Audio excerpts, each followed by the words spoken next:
বেশিরভাগ মানুষ তালাক দিয়ে এসে এরপরে চোখের পানি ফেলে, এসে বলে হুজুর দিয়ে ফেলেছি এখন কি করব।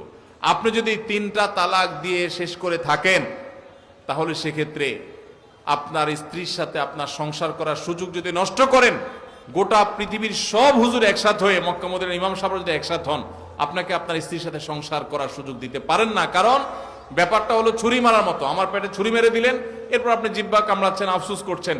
আফসুস আপনি করতে পারেন, আমি আর জীবিত হয়ে যাব না। দাম্পত্য সম্পর্কটা এরকম।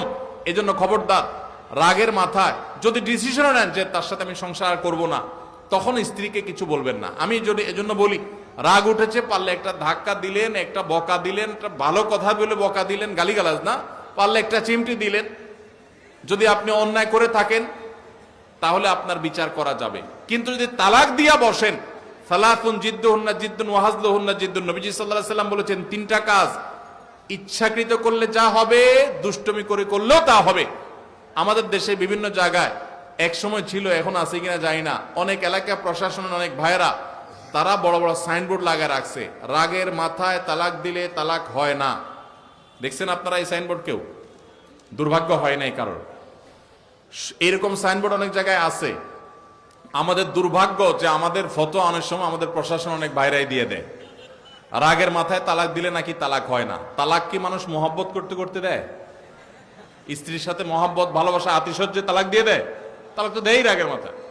তবে শরীয়ত বলে রাগের মাথায় আপনি ব্যালেন্স হারিয়ে তালাক দিয়ে পরে আফসোস যেন করতে না হয়, এই জন্য আপনাকে সবর করতে হবে। তালাক দেওয়ার ডিসিশন নিয়েছেন, স্ত্রীর একটা মাসিক পার হওয়ার পর্যন্ত অপেক্ষা করতে হবে। আসলো আর মুখ দিয়ে তালাক বলে দিলেন, জি না। তালাক দেওয়ার নিয়ম শুনেন, যেভাবে তালাক দিলে আবারও ফেরত নিতে পারবেন কখনো চাইলে, সেটা সুযোগ কখন হবে। আপনি সিদ্ধান্ত নিছেন না আর একসাথে আমরা থাকবো না, ওকে ফাইন, পরামর্শ করছেন বন্ধু বান্ধব, বিচক্ষণ মুরব্বী, আলেম ওলামা, লয়ার সবার সাথে, তাহলে এবার আপনাকে অপেক্ষা করতে হবে। সিদ্ধান্ত নিলেন আজকে আর কালকে তালাক দিবেন, জি না। অপেক্ষা করতে হবে একটা মাসিক পার হবে, এরপরে পবিত্রতা আসবে। সেই পবিত্রতার পিরিয়ডে শারীরিক কোনো সম্পর্ক হওয়ার আগে আপনাকে তালাক দিতে হবে। এটা হলো তালাকুস সুন্নাহ। এভাবে শরীয়ত তালাক দেওয়ার নির্দেশ, যদি দিতে হয় এভাবে দিতে হবে। কেন শরীয়ত এতগুলো স্টেপ অবলম্বন করছে জানেন? কারণ শরীয়ত এনশিওর করতে চায় আপনার তালাকটা খুব বিচক্ষণতার সাথে, বুদ্ধিদীপ্ত ভাবে, সুচিন্তিত ভাবে হয়েছে, ঠান্ডা মাথায় হয়েছে, বুঝে শুনে হয়েছে।